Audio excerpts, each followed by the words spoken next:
வணக்கம் சாப்பாட்டு பிரியர்களே, இது நம்ம பழைய சோறு பச்சை மிளகா தாங்க. இன்றைக்கி நம்ம பச்சை பயிர் கடையல் எப்படி பண்ணுறதுன்னு தான் பார்க்க போகிறோம். அதுக்கு முன்னாடி நம்ம சேனலை ஃபஸ்ட் டைம் பார்க்குறவங்களா இருந்தால் மறக்காமல் சப்ஸ்கிரைப் பண்ணிவிட்டு பக்கத்தில் இருக்க பெல் பட்டனை கிளிக் பண்ணி வச்சுக்கோங்க. இப்போ பச்சை பயிர் கடையல் எப்படி பண்ணுறதுன்னு பார்க்கலாம் வாங்க. பச்சை பயிர் கடையல் பண்ணுறதுக்கு 100 கிராம் பச்சை பயிர் எடுத்திருக்கேன். இந்த பச்சை பயிரை ஒரு கடாயில் சேர்த்துட்டு இதை நல்லா வறுத்துக்கலாம். பச்சை பயிர் நல்ல கலர் மாறி வரும், அந்தளவுக்கு நல்லா வறுத்துக்கணும். பச்சை பயிரை வறுக்காமையும் தண்ணியில் ஊற வச்சும் நம்ம கடையலாம். இருந்தாலும் வறுத்து செய்யும் போதில் அதோட டேஸ்ட் இன்னும் ஜாஸ்தி இருக்கும். இப்போ பாருங்கள், பச்சை பயிர் எந்த அளவுக்கு கலர் மாறி இருக்குன்னு சொல்லிட்டு இந்த மாதிரி பச்சை பயிரை நல்லா வறுத்து எடுத்துக்கணும். அடுத்து இந்த பச்சை பயிரை ஒரு குக்கரில் சேர்த்துடலாம். பச்சை பயிரை தண்ணியில் ஒரு வாட்டி அலசிட்டு நான் குக்கரில் சேர்த்துருக்கேன். அடுத்து இதில் 5லேருந்து 6 சின்ன வெங்காயத்தை 2 கட் பண்ணி எடுத்து வச்சுருக்கேன். அது இதில் சேர்த்துடலாம். அது கூடயே 10 பல்லு பூண்டு சேர்த்துக்கலாம்.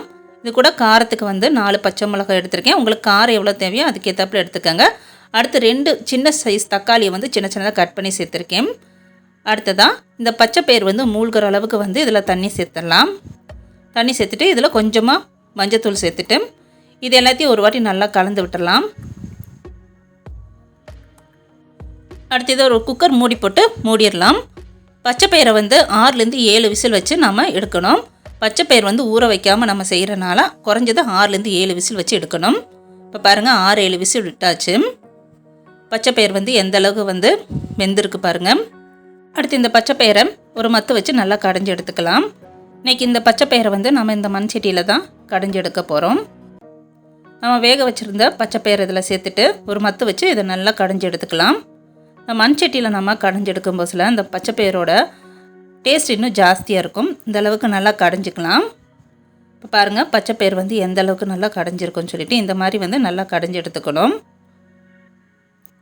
அடுத்து இந்த பச்சை பயிர் கடையில் தாளித்து விட்டுக்கலாம். தாளிக்கிறதுக்கு அடுப்பில் ஒரு கடாய் வச்சுட்டு அதில் 2 டீஸ்பூன் நெய் சேர்த்துருக்கேன். நெய் சேர்த்து பச்சை பயிர் தாளிக்கும் போதில் அது டேஸ்ட் இன்னும் ஜாஸ்தியாக இருக்கும். அடுத்து தாளிக்கிறதுக்கு 4 சின்ன வெங்காயம், 2 கொத்து கருவேப்பிலை, காரத்துக்கு 2 காஞ்ச மிளகாய் வத்தல் எடுத்திருக்கேன். அடுத்து கொஞ்சமாக சீரகம், கூடையே கடுகு உளுந்தம் பருப்பு எடுத்துருக்கேன். இதுதான் தாளிக்கிறதுக்கு தேவையான பொருட்கள். இப்போ நெய் சூடானோன்னா அதில் எடுத்து வச்சுருக்க கடுகு உளுந்தம் பருப்பு, சீரகம் இது 2த்தையும் சேர்த்துட்டு சீரகம், கடுகு உளுந்தம் பருப்பு இது எல்லாத்தையும் நல்லா பொரிய விட்டுடலாம். இப்போ பாருங்கள், இது எல்லாம் நல்லா பொரிஞ்சிருச்சு. அடுத்து இதில் நம்ம எடுத்து வச்சுருக்க சின்ன வெங்காயத்தை சேர்த்துடலாம். அடுத்து இது கூட 2 காஞ்ச மிளகாய் வத்தல் எடுத்து வச்சுருந்தோம், அதையும் சேர்த்துலாம். உங்களுக்கு காரம் எவ்வளோ தேவையோ அதுக்கேற்றப்பில் வத்தல் சேர்த்துக்கோங்க. இது கூடயே 2 கொத்து கருவேப்பிலை எடுத்து வச்சுருந்தோம், அதையும் சேர்த்துடலாம். சேர்த்துட்டு இப்போ இந்த வெங்காயத்தை நல்லா பொன்னிறம் ஆற வரைக்கும் நல்லா வதக்கி விட்டுக்கலாம். இப்போ பாருங்கள், வெங்காயம் எந்த அளவுக்கு நல்லா வதங்கியிருக்குன்னு சொல்லிட்டு அடுத்ததாக இதில் நமக்கு அடைஞ்சி வச்சுருக்க பச்சை பயிரை சேர்த்துட வேண்டியதான். சேர்த்துட்டு இது எல்லாத்தையும் நல்லா கலந்து விட்டுக்கலாம்.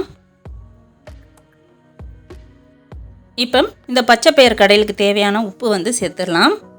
சேர்த்துட்டு திரும்பவும் ஒரு வாட்டி நல்லா கலந்துட்டு இப்போ இந்த பச்சை பயிர் கடையில் 2 நிமிஷம் மட்டும் நல்லா கொதிக்க வச்சு நம்ம எடுத்துக்க போகிறோம். இப்போ பச்சை பயிர் நல்லா கொதிச்சிருச்சு. இப்போ சூப்பராக பச்சை பயிர் கடையில் ரெடி ஆயிடுச்சு பாருங்கள். இந்த வீடியோஸ் பிடிச்சிருந்துச்சுன்னா மறக்காமல் நம்ம சேனலை ஒரு லைக் பண்ணிவிட்டு கூடயே நம்ம சேனல் பழைய சோறு பச்சை மிளகாவை சப்ஸ்கிரைப் பண்ணிடுங்க.